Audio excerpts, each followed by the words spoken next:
Halo, assalamualaikum warahmatullahi wabarakatuh. Selamat pagi, salam sejahtera untuk kita semua. Ketemu lagi ya dengan Lose Anjar. Kali ini masih dalam pembelajaran online ya. Oke, sebelumnya mari kita bersyukur kepada Tuhan Yang Maha Esa. Hari ini kita masih diberi kesehatan sehingga kita masih bisa beraktivitas seperti biasa ya. Masih bisa belajar, masih bisa bermain dan sebagainya ya. Oke, saya juga ucapkan selamat ya untuk kalian karena sudah melewati tengah semester 2 ya. Mudah-mudahan nanti hasilnya baik ya, dan materi-materi yang saya sampaikan bisa dipahami oleh kalian ya. Nah, untuk hari ini kita masuk ke tema 7 ya. Silahkan dibuka pulpenanya yang 2D ya, halaman pertama. Subtema 1 tentang kebersamaan di rumah ya. Nah, ini tema 7 itu tentang kebersamaan. Kalau sudah dibuka ya, sebelum belajar, mari kita berdoa terlebih dahulu ya.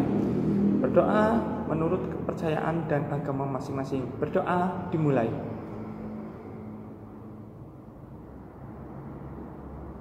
Selesai.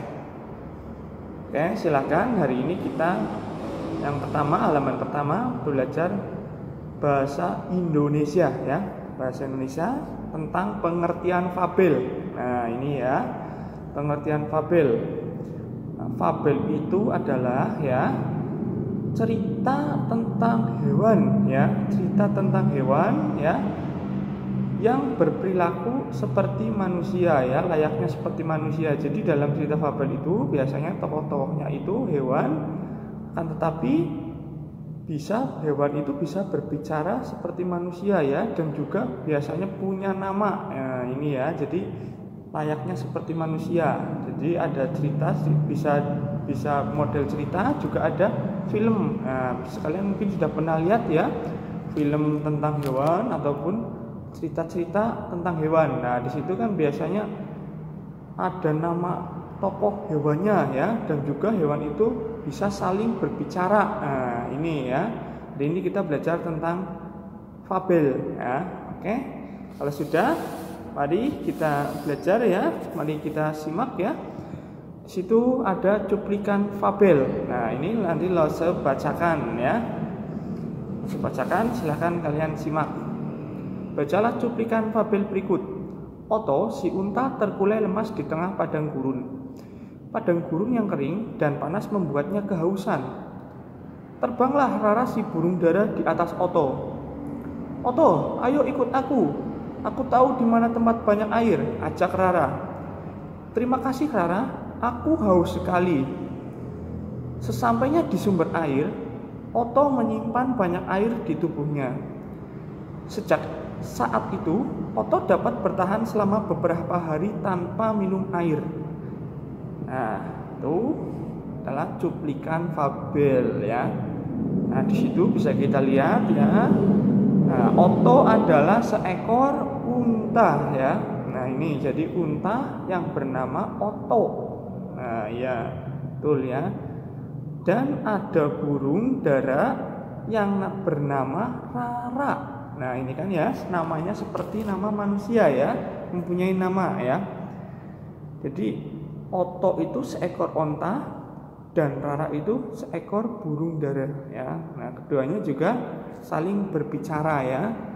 Nah, di situ mari kita lihat ya, dalam fabel tersebut adalah Oto si unta dan Rara si burung dara. Itu tokoh-tokohnya ya yang berperan dalam cerita fabel. Mungkin kalian sudah sering ya menonton di film ataupun mungkin di dongeng-dongeng ya, bacaan tentang fabel ya. Hanya saja mungkin kalian belum tahu namanya ya. Oke. Nah, hari ini kita akan mendalaminya di dalam ya. Oke, silakan dibuka lagi bukunya halaman 4 ya. Nah, ini halaman 4. Itu ada cerita fabel ya, cukup panjang. Nanti saya bacakan ya. Kalian simak dengan baik. Nanti ada beberapa pertanyaan yang harus kalian jawab. Ya, oke, langsung saja saya bacakan ya. Tupai dan kura-kura. Di tepi hutan hiduplah seekor tupai dan kura-kura. Menurut tupai, kura-kura adalah hewan paling lambat. Tupai juga tidak menyukai sifat kura-kura yang terlalu sering menasehatinya. Suatu hari, tupai pergi mencari makanan. Ia melihat ada pohon apel. Di bawah pohon apel tersebut terdapat kolam. Tanpa ragu, tupai berlari dan memanjat pohon apel tersebut. "Hei tupai, hati-hati saat memetik apel. Kolam ini cukup dalam. Kalau kamu terjatuh, kamu bisa tenggelam," kura-kura memberi saran. "Iya, aku sudah tahu," ucap tupai. Tupai merasa kesal karena dinasihati oleh kura-kura. Tupai mengambil banyak apel dari pohon sehingga tangannya penuh. Tupai kesulitan saat hendak turun. Tiba-tiba tupai terpleset. Buah apel yang dibawanya jatuh. "Aduh, apel-apelku jatuh ke dalam kolam," ucap tupai sambil menangis. "Sudahlah tupai, jangan menangis. Tadi aku sudah mengingatkanmu untuk hati-hati. Sekarang berhentilah menangis dan cepat turun dari pohon," ucap kura-kura menasihati tupai. Walaupun sedih, tupai menuruti nasihat kura-kura. Setelah tiba di bawah pohon, kura-kura menghampiri tupai dan berkata, "Ini apel-apelmu, tupai. Tadi aku mengambilnya saat terjatuh di kolam. Sekarang kamu jangan sedih lagi ya," ucap kura-kura. "Kura-kura, terima kasih.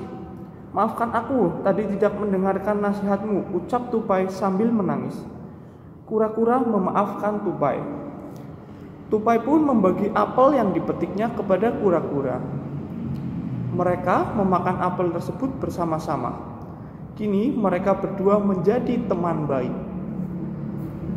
Nah, ya itu tadi bacaan fabel ya, atau cerita fabel yang sudah Lose bacakan ya. Lumayan panjang ya cerita fabelnya, yaitu yang berjudul Tupai dan Kura-kura. Nah, jadi dalam cerita ini ada dua tokoh ya, yaitu tupai dan kura-kura ya. Nah, tokoh ini juga mempunyai nama ya. Tadi namanya siapa? Tupai seekor dan kura-kura ya. Ya, itu namanya ya. Nah, sekarang kalian bisa ceritakan kembali isi fabel yang kamu dengar kepada teman sebelahmu ya, karena kalian tidak belajar di kelas ya. Ini nanti bisa diceritakan oleh kalian kepada ibu atau bapak ya di rumah. Nanti kalian bisa membacanya kembali. Nah, setelah itu nanti kalian bisa diisi ya. Di situ ada 5 pertanyaan yang harus kalian jawab ya. Nah, nomor 1 sampai nomor 5. Hewan apa yang diceritakan pada fabel tersebut? Mengapa tupai tidak menyukai kura-kura? Apa yang dilakukan kura-kura saat melihat apel-apel yang diambil tupai jatuh? Bagaimana sikap tupai setelah kura-kura memberikan apel miliknya kembali? Menurut pendapatmu, bagaimana sifat yang dimiliki oleh tupai dan kura-kura? Itu nanti silahkan kalian jawab ya di buku tugas ya. Nanti silahkan kalian jawab di buku tugas Bupena 2D halaman 4 dan 5. Nah, kalau kalian tadi menyimak, kalian pasti bisa menjawabnya ya. Ya, oke ya. Itu dulu ya materi hari ini dari Lose ya. Selamat belajar ya, silahkan dikerjakan ya. Mudah-mudahan bermanfaat untuk kalian ya. Sampai jumpa dalam pembelajaran berikutnya ya. Selamat pagi. Salam sukses. Bye-bye.